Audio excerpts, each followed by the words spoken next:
asalaamaaleykum wa rahmatullah ñu ngi leen di nuyu di leen ziar leen fàttali yéen ngi seen programme Fagaru comme ni nga ko xamee nag ñu si dalal professeur Ousmane Ndiaye. vidéo bi passé nag muy première partie bi professeur ñëwoon na ci ndoxum siti leeral la ñu maanaam lan mooy ndoxum siti am na nag lu mu waxoon ci vidéo bu ngeen fàttali ko mu ne maanaam même ñi jàpp ni dalu leen ñi ngeen ndoxum siti te dina wax lan moo tax. vidéo tey nag professeur ginnaaw bañ ko nuyoo ziar ko. laaj bi ñu koy laaj mooy maanaam causes yi ak conséquences yi maanaam ndoxu siti lan moo koy joxe ak yan jafe-jafe la mën a indil doomu aadama yi kon professeur ñu ngi lay nuyu di la ziar. sëñ Pape maa ngi lay fay di nuyu mbokk yi nga xamante ni yëpp ñu ngi suivre ci sama xalaat TV di leen sant di leen gërëm ci topp bi ngeen xam ne yéen ñu ngi koy topp waaw comme ni nga ko waxee woon rek ndoxu siti Pape li koy joxe daanaka nekkul lu bëree bëri mais liñ ci gën a xam rek. mooy que ni maladie héréditaire la héréditaire mooy ni ñu ko waxee woon rek ci première partie bi mooy day topp sët yi day topp famille bi donc nit bu ko amee rek da koy wàll ay njabootam donc moo tax rek foofu en général cause bi gën a bari foofu la ci boo ñëwaatee ci bu ñu remonté waatee ci première vidéo bi da woon naa leen nit dina jàpp ne amul ndoxu siti fekk am na ko donc parce que héréditaire la dañ ko wàll mais moom yëgu ko mais léegi nag yan conséquences lay mën a defaat ci moom bu ñu egsee ci symptômes yi dinañ ko développé léegi nag yan symptômes la nit ki mun a am xam ni mi ngi am ndoxu siti maanaam tey bari na ci am na ñoo xam ne xëy na Pape da ngay gis ni dañuy am ay wee seen wee day ñuul noonu lakk loolu moom ñëpp xam nañ ko am na ci ñoo xam ne da ngay gis ni seen tuñ yi day jib wala muy xar am ñoo xam ni sofee daf leen di yab yooyu de ci manifestation yi la am si ñoo xam ne seen yaram day tàng jër boobu la laalee sax xam ne dañuy seen yaram dafa tàng loolu ci manifestation yi la am na ci ñoo xam ne seen yaram day xasan ñuy wokkutu soit am na ci ñoo xam ne même seen diggante pooj yi day xasan ñuy wokkutu noonu te da ngay wokkutu muy neex parfois sax doo bëgg a bàyyi donc yooyu aussi ci ndoxu siti la bokk.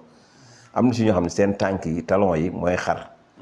donc mën na loolu ci ndoxu siti la bokk. am na ci ñoo xam ni dañuy dem ba duñ mën a am doom da leen di indil jafe-jafe am doom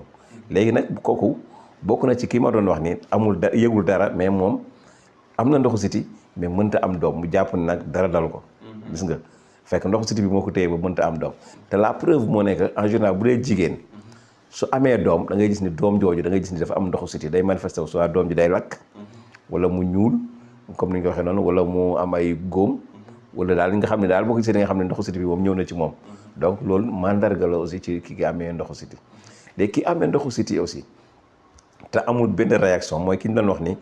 sa moom pour moom jàpp na ne amul ndoxu siti fekk mi ngi seey ak soxnaam te mënta am doom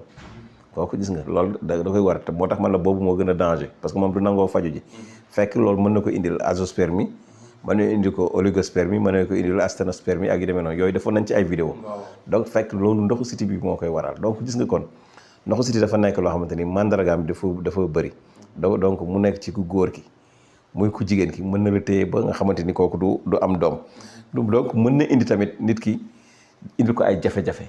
jafe-jafe ci wàllu sëy am ñoo xam ne bu ñuy sëy bu dee góor day gaaw a egg du mën a yëg boppam am na ci bu dee xam ne jigéen du ñu yëg sëyu bànneex mën nañoo sëy ba pare te du ñu am bànneex donc gis nga kon ndoxu siti Pape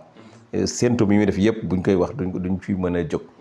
dafa bari am na ci ñoo xam ne xëy na bu ñuy brosse ngeen di seen gémmiñ gi di naaj di génnee deret am ñoo xam ne seen yaram mooy tàng am na ci ñoo xam ne dañuy am biir buy metti sax mën na leen ko indil wala loxo yu tàng jër wala loxo yu xub wala loxo yoo xamante ni boo gisee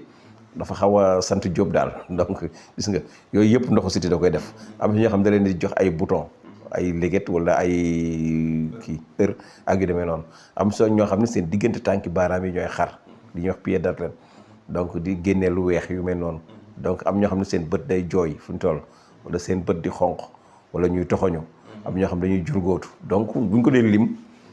vidéo bi dina mujj gudd te loolu lañ doon bañ mais daal ñu xam ne kon ndoxu siti lim làmboo dafa bëri suñ ci doon conseiller nit dañ naan la ku nekk war nga di faju ndoxu siti wala feebar bu la dal war nga faju ndoxu siti donc loolu daal lañ ciy indi woon ci bañ a guddal vidéo bi mais des na yeneen ak yeneen mandarga yu bari yoo xamante ni dina indi ndoxu siti parce que ndoxu siti tamit bokk na ci Pape même ki am feebar day accélérer feebaram day yokk feebaram yeneen feebar yi muy ay ñi amee diabète ak ñi amee asthme ak ñi amee tuberculose ak yu demee noonu donc porte d'entrée la daanaka presque bu ko nit ki amee da ko ubbil yenn feebar yi donc gis nga kon gis nga dafa xaw a bari daal yooyu yëpp daf koy def mais li ci ëpp solo nga xam ne moom moo ci gën a grave ci conséquences yi muy infertilité bi nga xamante ni mën na tee nit ki am doom là aussi nañ ci bàyyi xel ki nga xam ne mi ngi sëy normal amul benn problème mën na am problème mu am doom fekk ndoxu siti moo ko waral. loolu di yaakaar naa leer na. kon ndoxum siti feebar du ma ne sax feebar bon la ne feebar baax amul. waaw feebar bu garaaw la. parce que am na feebar yu yemamaay. moom ci feebar yu garaaw yi jar a taxaw kon la bokk. kon xam naa loolu leer na professeur. dañ lay remercier di jox rendez-vous ñi ñuy suivre ci troisième partie bi nag ci lan la ñuy ñëw dañuy ñëw maanaam ci prévention sax bu ñu ko déggee li sëpp mooy koo xam ni maanaam feebar dalagu ko mu bañ feebar dal. waaye comme ndoxu siti professeur ne mi ngi si yaramu ñëpp mais ñii day feeñ ñii mu bañ a feeñ kon maanaam nit ki nan lay def ba ndoxu siti kon bañ koo dominer ci yaramam nan lay réguler ndoxu siti loolu mooy nekkoon suñu vidéo prévention muy troisième partie bi jërëjëf.